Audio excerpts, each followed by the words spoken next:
Hi, I'm your L7 movie guy, PR Marks. This is the show for all your movie streaming recommendations and reviews.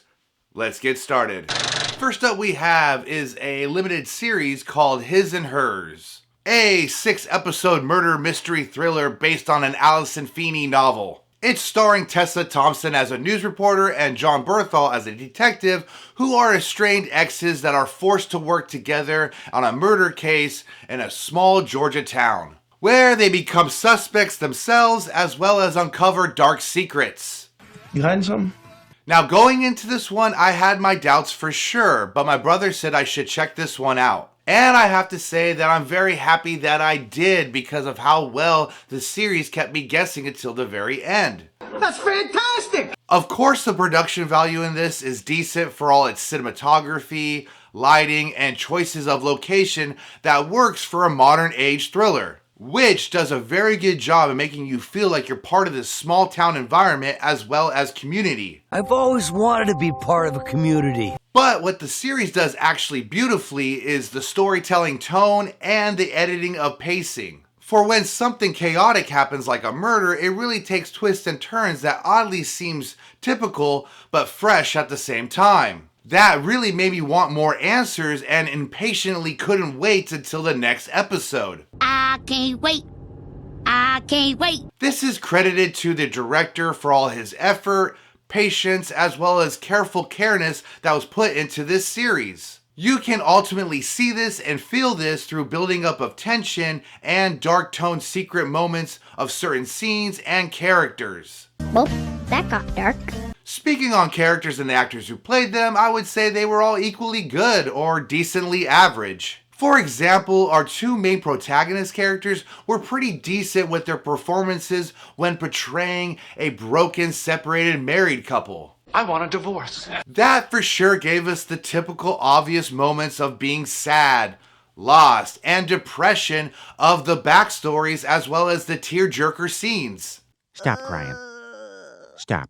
But what excels the most when it came to our main characters as well as the rest of the cast was all the mean-spirited dialogue and behavior that was written as well as betrayed on screen, which totally kept the film interestingly entertaining and shocking at times. Especially from some of our female actresses, whether it was the old version or young version of their characters, they just came across or seemed to be very selfish, hateful, vengeful, as well as sneaky. Sneaky bitch. That made one specific scene very hard to watch because of its sexual aggressive nature, but made sense for the overall conclusion of why the killer is killing. Which I must say made the writing and acting for our killer character very powerful as well as satisfying. So powerful, so commanding. So with that being said, I really don't know if this was accurate or true to the content of the novel. And if I had to nitpick about anything else for this series, I would say all these past secrets that were not known or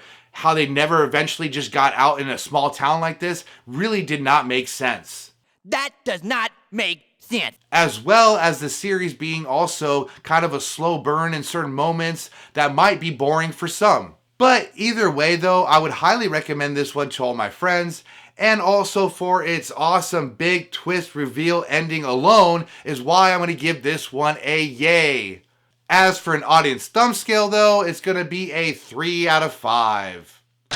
Last up we have is Good Fortune, a fantasy comedy where we follow an inept angel named Gabriel played by Keanu Reeves, who happens to interfere in the lives of a struggling gig task worker played by Aziz Ansari and a wealthy venture capitalist played by Seth Rogen. The film explores themes of wealth inequality and the gig economy as their lives are swapped by an angel. It's my life! It's my life right now! Now, in terms of the production and its value, I would say it's nothing more than just simply plain. That's because it really didn't need to be more extravagant or expensive in order to tell a story like this, even though it was shot all in Southern California. Come on, you, cough up a bucket, cheap bastard. Which the storytelling and pacing editing are actually the major standouts in terms of the production as a whole. I will say also too that Aziz Ansari as our writer and director for this film really did a great job at making this film feel relatable.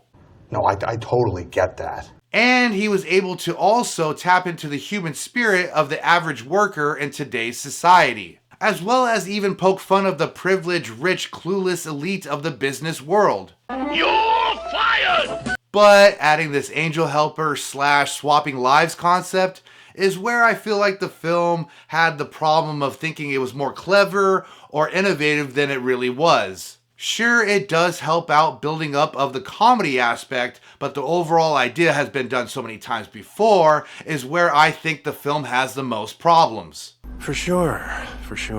And what I ultimately mean by this is that the film's readability, scene development, as well as ending conclusion was way too easy and way too predictable.